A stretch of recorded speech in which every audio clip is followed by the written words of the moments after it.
Everyone, मैं अदिति। आप देख रहे हैं फिल्मी फाइल्स। आज हम बात करने वाले हैं सीरीज गुल्लक की, जो ना कि सिर्फ एक सीरीज है बल्कि हम सब की मिडिल फैमिलीज की दास्तान है, जिसे इसके डायरेक्टर श्रेयांश पांडे ने बड़ी ही सिंप्लिसिटी के साथ हम सबके सामने बयान करा है।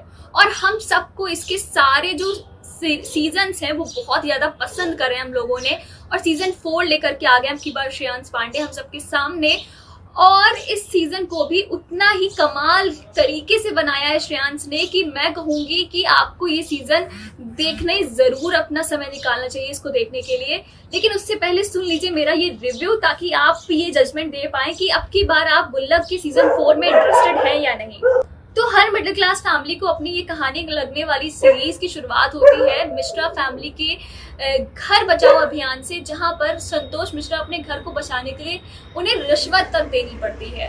उसके बाद दूसरे एपिसोड में अन्नू की मम्मी की चैन खिंच जाती है और इससे मिलता है उन्हें बहुत बड़ा सबक। वहीं बात करें आगे बढ़ती है ये तीसरे चौथे एपिसोड में, जहां हम सब की घर की ही कहानी दिखाई गई है, जहां पर एपिसोड 3 में एक चलता है कि कबाड़ वाला हमारे यहाँ, जिसको आप रद्दी खाने भी कहते हैं, कबाड़ वाला हर घर में आता है और हमारे घर के जो पुराने सामान होते हैं जिनको हम दिल से सहेज कर रखते हैं कि नहीं अभी इसका काम खत्म नहीं हुआ है, अभी ये और चल जाएगा, और हम सहेज कर एक कोने में रखते जाते हैं। और फिर एक दिन आता है जब हमें उन्हें अपनी ही एक बेटी की तरह विदा करना पड़ता है। तो इस तरह का कुछ दृश्य दिखाया गया है, इस तरह का कुछ सीन है जो देखने में पूरा मजा आने वाला है एपिसोड 3 में।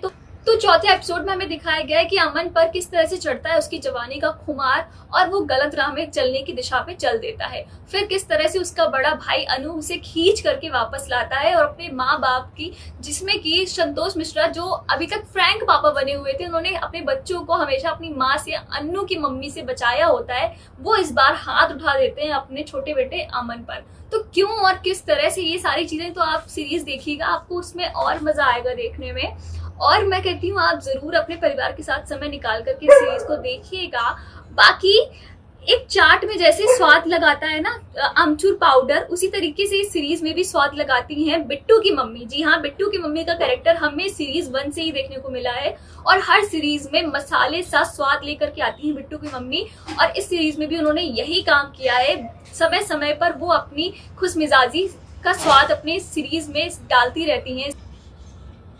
अगर अदाकारी की बात करूं तो अमन के किरदार में हर्ष मायर की मटर गश्ती के रंग देखने में अलग ही मजा है। साथ ही अनु की मम्मी यानी कि गीतांजलि, अनु के पापा जमील खान, और खुद अनु यानी कि वैभव का किरदार देखकर यूं लगता है कि वो एक्टिंग करना भूल गए हैं। एक्चुअली उन्हें देखकर ये लगता है कि जैसे वो खुद ही कैरेक्टर को जी रहे हैं। इतने अच्छे से उन्होंने अदाकारी करी है, इस पूरे कैरेक्टर्स को जिया है उन्होंने, ऐसा लगता है उन्हें देख करके।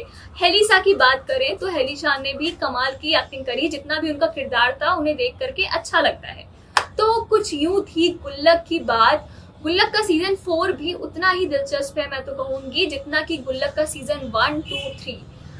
जाते जाते ये सीरीज आपको रुलाने जरूर वाली है, मैं तो पक्का से रोई हूँ, और आप भी, मैं कहती हूँ, रोएंगे जरूर ये सीरीज देख करके। इसकी लास्ट के सीन इतने रिलेटेबल लगते हैं, इतने कनेक्टिविटी जुड़ जाती है इस सीरीज के साथ। और जाते जाते हर एपिसोड में ये सीरीज आपको एक लेसन दे करके जाती है, जिसे देख करके आपको यूं लगेगा कि जैसे आपकी ही परिवार की कोई प्रॉब्लम सॉल्व होते हुए आप अपनी आंखों के सामने देख रहे हैं।